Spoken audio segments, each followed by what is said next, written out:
Hey guys, welcome to a brand new video on my channel, Meg's Movies. If you are new to this channel, this is basically where I talk to you guys about my passion for movies. This goes from collections, hauls, reviews, and to today's video, so let's just get straight into it.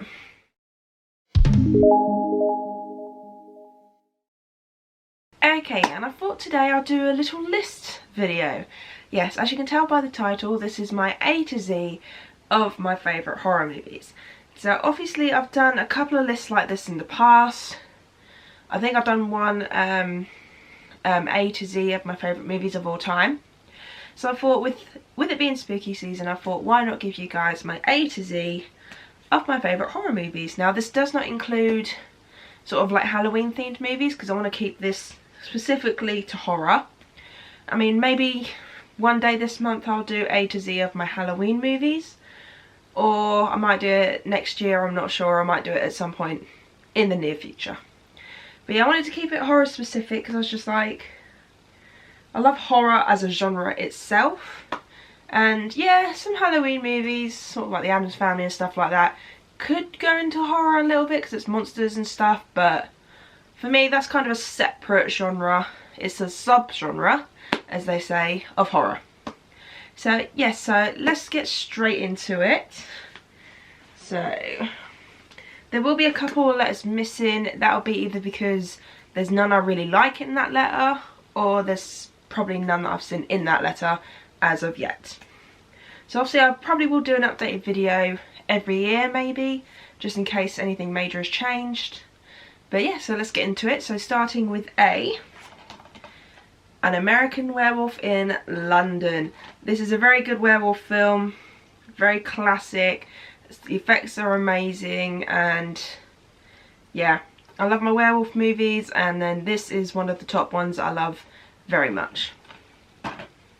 And then B, we have The Blair Witch Project, the original, not the remake, or the very bad sequel. But no, I remember watching this in high school, and I remember the teacher scaring two of the students at the end of the film, which made me laugh. But no, I really enjoyed this. This was one of the found footage films that made found footage films popular again. And yeah, definitely one I recommend you watch if you want to get into the found footage side of things, or if you just want to watch an absolute classic horror. On to C, and we have Child's Play. Now for me, if I was to choose, it would probably be the first one, the second one, and then I pretty much like all of them except for Cedar Chucky. That one I'm not so much on. But yeah, the original Child's Play is my pick for this one. This is such a classic. He's one of the many reasons why dolls creep me out. But no, and Brad Dourif as the voice of Chucky, he's so good, so recognisable. So when they did the remake with Mark Hamill, don't get me wrong, I love Mark Hamill, he's certainly a different take on the role, but he just does not sound as menacing as what Brad Dourif did. Okay, and on to E, we have to skip D because I have not seen a horror movie beginning with D. So next one is E, and that is Escape Room. I thought this was a very good film, very creepy. I can't wait to see Escape Room 2 when that comes out on Blu-ray because I missed it in the cinema. So yeah, I can't wait to rewatch this one before I watch the second one, when I do get the second one. Going on to F, and that is Fright Night. Now I love both the original and the remake. The original is currently underneath the camera. I completely forgot to pick it out because I thought I picked up the original, but I hadn't. But I'm happy to include this one because you know what? This is one of very few remakes that I actually really enjoyed. But no, Fright Night is an absolute classic. If you want to watch them, I suggest watching the original and then the remake because both of them are so good. And I also plan to do an original versus remake on this as well. This is going to probably be my toughest one yet when it comes to that video. But yeah, both are really, really good films and both I recommend. Next one is G, and that is Grave Encounters. I don't know if many people have actually watched this film. There is a sequel. The sequel's not as good as this one, but it's another found footage film. Found footage films do creep me out, not gonna lie. Yeah, this is definitely worth a watch. And I don't know why, I thought I'd missed something on my shelf, but I hadn't, so it's fine. But yes, Grave Encounters, definitely one to watch. On to H, and this is a recent one that I've watched and I really enjoyed, and that is the original Halloween. Yes, I finally have an H in my Halloween pile, in my horror pile, sorry. I will speak English today. But yeah, so this is a recent one onto my list. I don't think I had a H beforehand, so I have a H now. The next one is I, and that is It. So this is the 2017 one. Now the reason why I didn't include the original is because I actually have not watched it all the way through. I watched 10 minutes of it, couldn't really get into it, but I am going to try again this Halloween. So who knows, it might be the other one that takes over this spot. But for now it is the 2017 remake. This was so good. Bill Skarsgård, I think that's how you say his name. I'm going to say that's how you say his name. Apologies if I've butchered it. But yeah, this is definitely a really good film. Definitely one to watch. Unless you're afraid of clowns, then don't watch this one. Right, and then we're on to J. So I haven't really seen many horror films with J, so I picked up the one that I know I've seen, and that is Jigsaw. Actually, you know what? I actually quite enjoyed this film.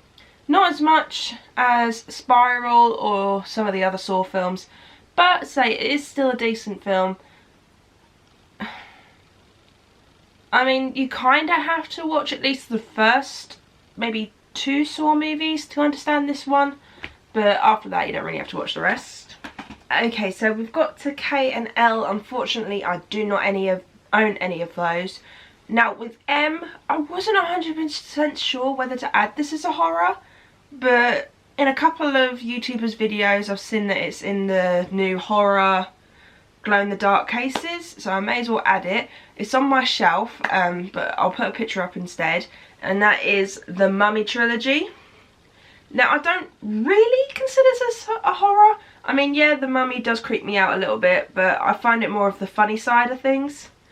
But I'll add it to the list anyway, because the Mummy is one of my absolute favourites, and I have seen a lot of people say that it is in the horror setting. So I'll add it. I wasn't originally going to add it because obviously otherwise I wouldn't use a picture.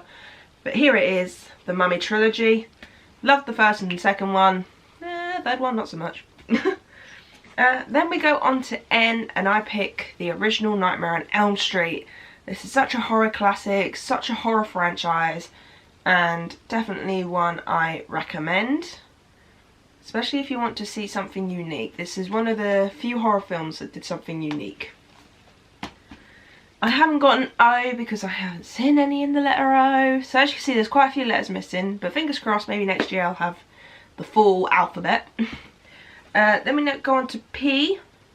Paranormal Activity. Now, I picked out the second one because I do not have the first one on Blu-ray. But if I was to pick one, it would be the first. I do love the Paranormal Activity franchise. I think it went a little bit too far after the third one. I think they could have just left it at 3. But I still want to see the next one, which is apparently Paranormal Activity Next of Kin. Whether that's any good or not, I don't know. But when that comes out, I might review it, I might not. Depends on how good it is. Okay, and then we're on to Q, and that is A Quiet Place. Now, I love both the original and the second one. But I just picked out the first one because it's just easier to pick the first one out. So, such a unique horror film. Definitely one I recommend to watch because it makes you, because obviously the film's about being quiet, it does make you feel like you cannot make a sound. You feel like you can't cough, you can't speak, you can't eat. It just makes you feel like you have to be silent, and especially more so in the second one for me. But yeah, A Quiet Place, both this one and the second one, watch them both, they're so good. And then we go on to R, and that is Ready or Not. I absolutely love this film, both me and my mum did. There was some really funny moments in it. This was so good, and the fact that the people that directed this film are directing Scream 5 makes me feel a little bit better about it, because obviously, rest in peace to Wes Craven, who did the other Scream films, and I was a bit sort of like about Scream 5, because I was just like, you haven't got Wes Craven helping, you know, he's not directing, and which sucks because, hey, I would have loved to have seen him do Scream 5. But now that I've watched this and I know that the directors of this is going to do that, I feel a little bit better about it, but I think once I see a trailer for it, I'll feel a little bit better. Well, I'll feel a lot more better once I've seen a trailer. And then of course carrying on with S and carrying on with the Wes Craven talk, Scream. Scream was one of my first ever horror movies I ever watched and fell in love with. This is one of my favourite horror movies of all time. And you know what? I love all three films. Third one, yeah, it has its like down moments, but I do love all four movies and I cannot wait for Scream 5 to come out next year. And T is another recent one I have only watched, I think this year. Was it this year? Or last year? I'm not sure. 13 Ghosts. This is actually a really decent film. The ghosts creep me out. I only watched this for Matthew Lillard, but turns out all the actors were really good in this film. Especially the ghosts. They were really creepy. But yeah, the effects were really good. It's a very cheesy film, but definitely one I recommend. Now I haven't got a U, but I do have a V. So for V, we have Valentine. I feel like this is very underrated. It is a slasher film. It's just basically about these four women on Valentine's Day are being pursued by a slasher. That's pretty much it. I'm not going to say any more than that. But no, I actually really enjoyed this film. I know you can get it on Blu-ray in America, but I don't think you can get it on Blu-ray in the UK, which kind of sucks, because I actually really enjoy this film. So you can watch this both at Halloween and on Valentine's Day. And yeah, and it's got David Boreanaz in it. I love David Boreanaz. And then we go all the way to Z, because after V, I do not have X, and I do not have Y. And I do not have W. W, X, and Y, completely missing. Because either I haven't seen a film under those letters, or if I have seen a film under those letters, there's none that's really stuck out to me. So going all the way to the letter Z, which is the final letter, and that is Zombieland. Zombieland is so funny, but so scary as well at the same time. The zombies, the makeup effects on them were really good. Tallahassee is my absolute favourite character in both films. So you can watch this one and Double Tap. It don't really matter because both of them are so good. I cannot fault either one. I mean, the fact that Tallahassee's only after a Twinkie throughout this whole film. Yeah, that happens in the film. So I definitely recommend watching this film if you want to sort of like have a good laugh, if you still want to be creeped out, or if you want to watch a bit of Woody Harrelson. It's definitely one I recommend. So yes, so that is my list of A to Z of my favourite horror movies. Now obviously, like I said, there are a few letters missing, but who knows, maybe next year I might add some more, or maybe this year I might add some more, depending if I get a chance to watch any more films aside from the ones I've got planned. But yeah, so I do hope you enjoyed this video. If you did, do give it a thumbs up. If you are new to this channel and you enjoyed this video, you want to check out more of my videos, hit that subscribe button and the notification bell. And also leave me a comment down below what your A to Z list of horror movies are. I'd love to know what you guys' are, because talking about movies with you is just amazing. And then having you guys comment back to me about them as well just makes me feel that whole lot better as well. So yeah, I do hope you enjoyed this video, and I'll see you guys in my next one. Bye!